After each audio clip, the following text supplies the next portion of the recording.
Hey student, watch this video and learn 3 phrasal verbs with the preposition under. Coming up.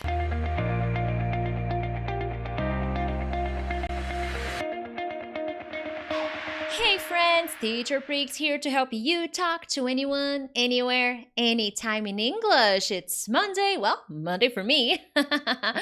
If it's your first time here on my channel, thank you so much for giving me an opportunity to teach you. Yeah, from Monday to Friday, I post different kinds of English lessons, grammar lessons, vocabulary lessons, phrasal verb lessons, listening tips, reading tips. So make sure to subscribe so that you don't miss any of my weekly lessons, Anyways, my friends, let's dive into the content. And hey, if you are already subscribed, thank you so much for always honoring me and always coming here and watching my lessons and supporting the channel. I really appreciate your gesture, so thank you.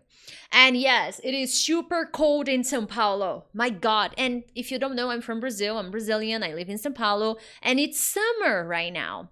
But no summer, my friends. It is cold. Anyways, what are we gonna do, right? 3 phrasal verbs with the preposition under. Let's dive into the content, shall we? Anyways, go under. I'm going under, going under. That's not what I'm gonna show you tonight. You will use the phrasal verb go under in this case, okay? To describe a business that is failing financially, going bankrupt for your business. Well, basically, okay, let me be serious now. Basically, when a business is going under, it means that it's not working out. It's failing. It's not giving the returns that it is expected, okay? So here are some examples. What can you do if your business is going under? Tell me. If there is a business going under, what can we do to help it? Well, I'm sorry, but if it's going under, there's not much we can do. In some cases, there's nothing we can do. Now, next example. There is nothing we can do to stop our restaurant from going under. Oh man, but we love our restaurant. I can't believe it. It's going under. It's going under. I'm in a good mood today. Several companies went under. Several companies went under during the last recession. So during the last economy breakdown, many companies went under. This is actually true, guys. If you Google some famous companies, this always happens to companies. They go under because of the economy. It is unfortunately a cycle. If you don't prepare yourself, if you don't study the market, if you don't study business strategies, your business can go under. It happens. Anyways, come under. Next phrasal verb of the night. And hey, big disclaimer, there are different meanings for these phrasal verbs. I'm focusing on the most important ones, okay? To come under means to be subjected to something, okay? For example, politicians are usually subjected to attacks during campaigns. So what I'm trying to say is politicians usually come under attack during campaigns. They are subjected to attacks during campaigns. And when I say attacks, I'm not referring to physical attacks. I'm referring to media, headlines, this kind of attacks, not the physical one. However, physical ones are possible. Be careful, politicians. So politicians come under attack during campaigns. They're subjected to attacks, okay? The House Minister has come under fire from all sides. So he's being subjected to attacks from all over the place. Okay, the CEO's decision came under strong criticism from the board of directors. So maybe the CEO made a different decision and he was subjected to a lot of criticism. So he received a lot of criticism from the board of directors because maybe his decision was not a good one. So he was subjected to a lot of criticism. Happens too. The oldest university in the city is coming under pressure to change its admission policies.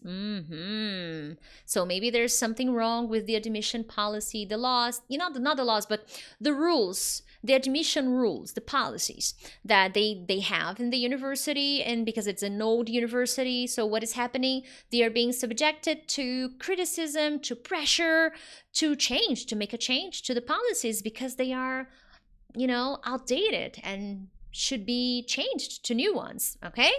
And hey, if you're enjoying this lesson, I really appreciate your support by hitting the like button or by sharing this lesson with your friends. You are helping the channel, you are helping this community. I'm only here because you guys always support me in my journey, so I really appreciate that.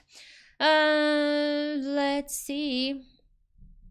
Moving on, last phrasal verb of the night. Fall under. To fall under means to be influenced or affected by someone or by something. Here I wrote only something, but it could be influenced by, you could be influenced by someone, okay? So here, Jamie used to be a good boy until he fell under the influence of his friend from work.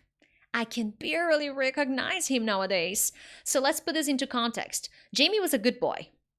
Then he was influenced. He fell under the influence of his friend from work. So he was affected by the influence, okay, by the actions, by the attitude, by the behavior of his friend from work. Now he's different. I cannot recognize Jamie anymore because he fell under, he was affected by the attitude. Here I wrote influence, but I should have written something else. He fell under the attitude of his friend, the behavior of his friend. Today, we cannot recognize him anymore.